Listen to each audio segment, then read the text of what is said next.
नमस्कार दोस्तों, स्वागत करता हूं एक नई वीडियो के साथ। आज हम बुलिंगर बैंड के बारे में जो है वो बात करने जा रहे हैं और बुलिंगर बैंड का क्या क्या इस्तेमाल होता है लॉन्ग टर्म के लिए, शॉर्ट टर्म के लिए, सारी चीज़ें आपको बताऊंगा। तो जिन्होंने अभी तक ओल्ड वीडियोस नहीं देखी हैं बेसिक प्लाट, वो ज़रूर देखें। Part 1, part 2, part 3, part 5, part 12 तक हमने अपलोड किया है। 8 वीडियोस हमने पोस्ट की हैं। वो वीडियोस आप देखिए, फिर ही इस वीडियो पे आइए, तभी आपको समझ आ पाएगा। तो दोस्तों, बुलिंगर बैंड में 3 तरह की लाइनें होती हैं। एक अपर बैंड, एक लोअर बैंड और एक होता है सेंटर डेविएशन जिसे हम कहते हैं। ठीक है, सेंटर मीडियम लाइन आप कह सकते हो। ये एक्चुअली आपकी ना मूविंग एवरेज होती है 20 की। तो जिनको नहीं पता वो लोग, अभी हमने मूविंग एवरेज का कंसेप्ट क्लियर किया था, तो वो देख लीजिए, ये ऑटोमेटिक इसमें आ जाता है। ये लगाना कैसे होता है, अपने इंडिकेटर्स में जाइए और वहाँ पे BOL लिखेंगे तो बुलिंगर बैंड करके आ जाता है। ये मैंने लगा दिया।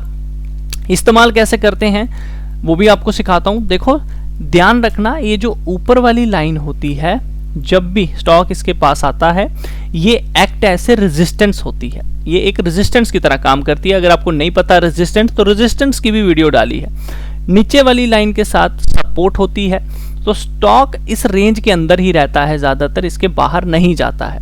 बट जब भी स्टॉक इस रेंज को तोड़ दे और ये बुलिंगर बैंड बिल्कुल 90 डिग्री, आप कह लीजिए 80 डिग्री पे आ जाए, और स्टॉक का प्राइस इसके साथ जिस तरह से ये चलना शुरू हुआ था, तब एक बड़ा रिवर्सल होता है। बड़ा मतलब एक ट्रेंड जो है वो बनता है। तो मैं एग्जांपल के तौर पे चलता हूँ रिलायंस स्टॉक के अंदर। तो यहाँ पे हम आ जाते हैं। ये है रिलायंस इंडस्ट्री का, देख लीजिए। और ये जितने बड़े टाइम फ्रेम पे ब्लास्ट करता है, उतने बड़ा रिजल्ट हमें देखने को मिलता है। देखिए, यहाँ पर वीकली बेसिस पे हम आ जाते हैं। ये देखिए, अभी आप देख सकते हैं ये एक्ट ऐसे रेजिस्टेंस कर रहा है। यहाँ पे आप देख सकते हो, है ना, ऊपर टच करता है, नीचे आ जाता है, इस लाइन को टच करके नीचे आ जाता है, इस लाइन को टच करके नीचे आ जाता है। तो ऐसा कौन सा बैंड मतलब ब्लास्ट होता है कि जब ये ऊपर की तरफ चलना शुरू हो जाता है? तो मैं आप लोगों को बता दूं कि मिनिमम जब 3 कैंडल्स इस ब्लास्ट के साथ चल जाएं तो बड़ी अच्छी रहती है। एग्जाम्पल के तौर पे मैं आपको यहाँ पे बता देता हूँ कि जब ये चलना शुरू हुआ था, जैसे कि आप यहाँ पे देख सकते हो, जब ये BB का ये जो लाइन है ऊपर वाली, ये कुछ इस तरह से चलेगी ना, तब आप कह सकते हो BB ब्लास्ट हुआ है। उसी तरह नीचे की तरफ भी जब ये ब्लास्ट होगा तो बहुत अच्छा है, लेकिन हम बाइंग की तरफ जाएंगे, सेलिंग की तरफ इसे अवॉइड करना है, हमें नहीं देखना है, ध्यान रखिए। चलिए मैं आपको बताता हूँ कि कब रिलायंस इंडस्ट्री के अंदर ये ब्लास्ट हुआ था। देखिए, ये देखिए, और ये ब्लास्ट बहुत अच्छे तरीके से काम करता है तब जब ब्लास्ट होने से पहले किसी स्टॉक में एक कंसोलिडेशन हुई हो। जैसे कि यहाँ पे देखो, बार बार है ना, हिट करके नीचे आ रहा था, हिट करके नीचे आ रहा था, और एक बार जब 1 2 3 कैंडल बन गई, आप ये ले लीजिए, ये 3 कैंडल अपर बन गई और बिल्कुल ऊपर जाके बनी, तो आप देख सकते हो कितनी बड़ी रैली हुई और कितने टाइम के लिए हुई, और अभी तक ये रैली जो है वो चल रही है। ध्यान रखिए, जब भी BB ब्लास्ट होता है, अगर मंथली बेसिस पे होता है तो बहुत अच्छा है, वीकली बेसिस होता है बहुत अच्छा है, अगर 1 डे के बेसिस होता है वो भी बहुत अच्छा है। 1 डे का इफेक्ट आप कह सकते हो 1 हफ्ते 2 हफ्ते तक रहता है। वीकली का इफेक्ट आप लोगों को बड़े टाइम फ्रेम पे बहुत ज़्यादा 1 साल 2 साल के लिए देखने को मिलता है। मंथली का भी आप कह सकते हो 2 से 3 साल इम्पैक्ट जो है वो देखने को आप लोगों को मिलता है। लेकिन शर्त यह है कि पहले इसके कंसोलिडेशन हुई हो तो वो बहुत अच्छा है। अब देखो, आप यहाँ पे नोटिस करो कि BB ब्लास्ट 3 कैंडल्स तो यहाँ पे भी बनी है, बट ये नहीं चला। लेकिन यहाँ पे क्यों चला? क्योंकि काफ़ी ज़्यादा एक कंसोलिडेशन होने के बाद ये चला था।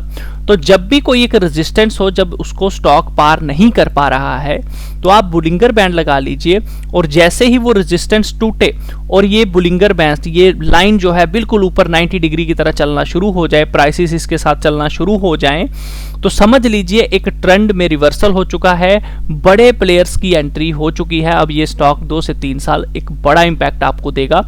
लेकिन शर्त यह है कि वीकली या फिर मंथली बेसिस पे आपको ये चीज़ देखने को मिलनी चाहिए। अब जब ये ब्लास्ट हो जाता है तो ज़रूरी नहीं है ब्लास्ट होने के 2-3 कैंडल बनने के बाद ही आप ले लीजिए।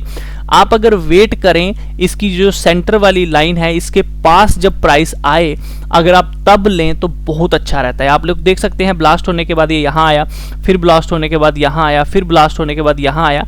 तो जब भी स्टॉक चलेगा, ब्लास्ट करेगा, उसे एक बार टच करने इसके पास आना होगा, एवरेज बना के फिर वो ऊपर की तरफ जो है वो निकलता है। तो हमारा BB ब्लास्ट होने के बाद जो एंट्री पॉइंट रहता है वो रहती है ये सेंटर वाली लाइन। जब भी एक स्टॉक बुलिश ट्रेंड में चल रहा होता है, मंथली बेसिस पे वो बीबी के ऊपर चल रहा है, तो आप वीकली का टाइम फ्रेम लगा के जब भी वो वीकली बेसिस पे 20 SMA के पास आए आप खरीद सकते हैं। ठीक है, तो वो आपको एक अच्छा टारगेट्स दे सकता है। आप देख सकते हैं ये कभी भी 20 SMA के नीचे नहीं आया, यहाँ पे आया फिर ऊपर की तरफ चल पड़ा। देख रहे हो कितना बड़ा इंपैक्ट आपको देखने को मिला है।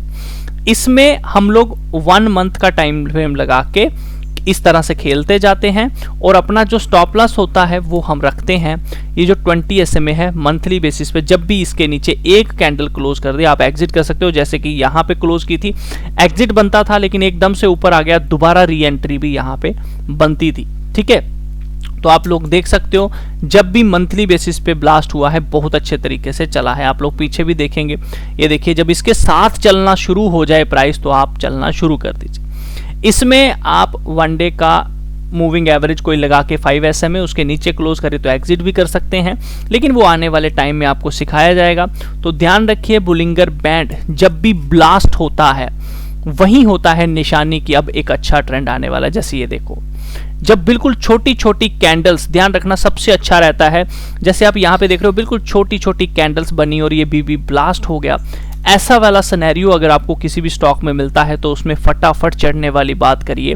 लेकिन जिसमें बहुत बड़ी कैंडल बन जाए, जैसा कि आप यहाँ पर देख रहे हो बहुत बड़ी कैंडल बन गई, उसमें आप लोग कोशिश ये करो कि आपको ये 20 SMA के पास मिले तो वहां लीजिए। ठीक है, ये देखो छोटी छोटी कैंडल्स बनी 3, फटाफट से इसमें एंट्री कीजिए और रुकने की जरूरत नहीं है, और 20 SMA के पास मिले तो ओवर एवरेज कर सकते हैं। ठीक है, तो ये है। बाकी नीचे की तरफ मैं सेलिंग की तरफ इसकी कोई बात नहीं करूंगा, सेम कंसेप्ट है सेलिंग का भी। अगर नीचे की तरफ ब्लास्ट होता है, लेकिन ज्यादातर सेलिंग में ट्रैप होने के चांसेस रहते हैं, बेटर है आप बाइंग की तरफ जाएंगे तो काफी अच्छा रहता है। तो बुलिंगर बैंड एक आपको संकेत देता है कि बिग मनी जो है वो एक्टिव हो चुकी है जब भी ये ब्लास्ट होता है।